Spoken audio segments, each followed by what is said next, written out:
Баршаңызға қайырлы күн, менің арнама қош келдіңіздер. Менің есімім Ляззат. Бүгін біз қазіргі таңда хит болып жатқан маклюбе дайындайтын боламыз. Маған ет, пияз, картоп, сәбіз, күріш қажет.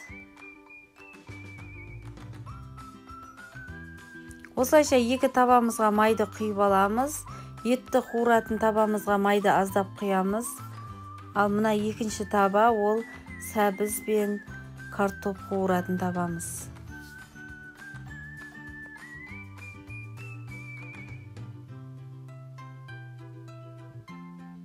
Етімізді қуырып, бұқтырып, пісіріп алатын боламыз. Ал сәбіз бен картопты екі жағын қызартып, қуырып аламыз.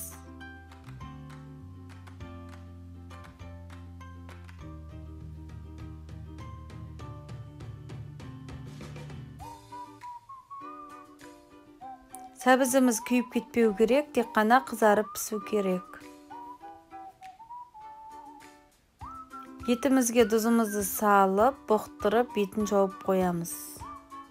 Біздің етіміз картоп, сәбіз, күрішімізді пісіріп алғанша пісетін болады.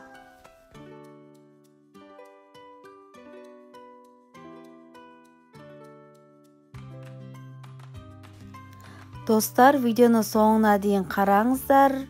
Және де достар, егерде сіздер өте оңай, қарапайым жолмен үйдегі бар заттармен тағайындалатын тағамдар, рецепттер іздесеңіз, онда мені арнама тіркеліп, лайк басып, пікір жазып, және де қоңыраушаны міндетті түрде басып қойыңыздар. Егер қоңыраушаны басатын болсаңыздар, мендегі жаңа рецепттер сіздерге көрініп тұратын болады.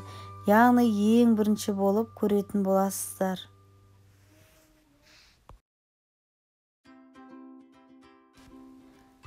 Маклюбе ол қазіргі таңдағы хит болып жатқан, әрбір шаңырақта жасалынып жатқан тағам болып келеді.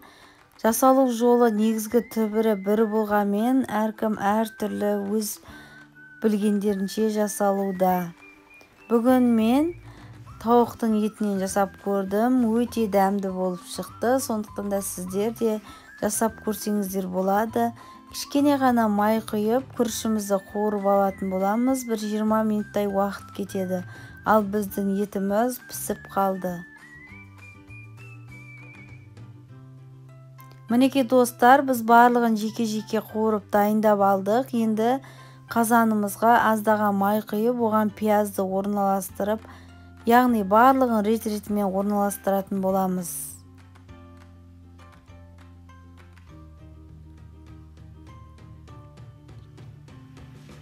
Әрбірін жеке-жеке орналастырғаннан кейін үстінен тегістеп басып шығыңыздар. Сол кезде тегіс әдемі болып шығады.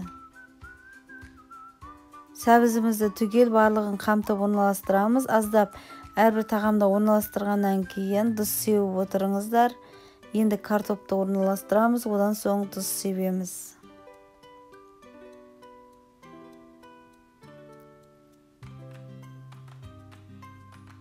Осылайша үстінен бәрінен басып шығатын боласыздар. Енді күрішімізді салатын боламыз.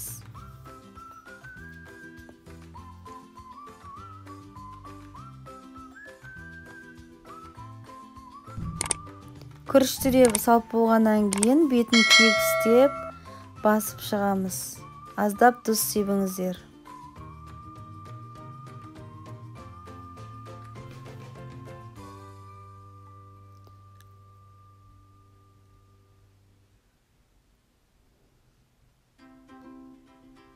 Одан соң күрішімізден кішкене ғана 2 см асып тұратындай етіп, су құйып, отқа қойып, 40 минутқа қоятын боламыз. 40 минутта біздің маклюбеміз толық пісетін болады.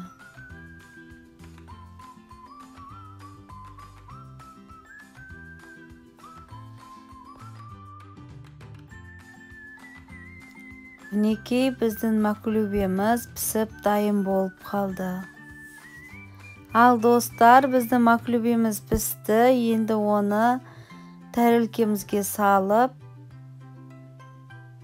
жан жағын әсемдейтін боламыз. Жан жағын әсемдеу үшін қызанақ пен қиярдан турап салат жасайтын боламыз. Мінекей маклюбенің ең бір ерекше жері осылай қасықпен ұруы. Міне достар, дайын болды.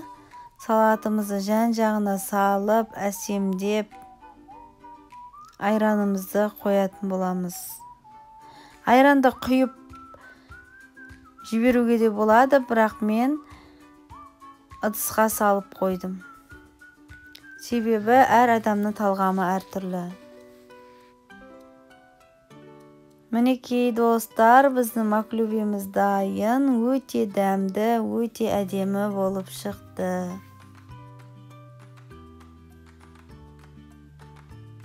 Келесі кездескенше сау болыңыздар.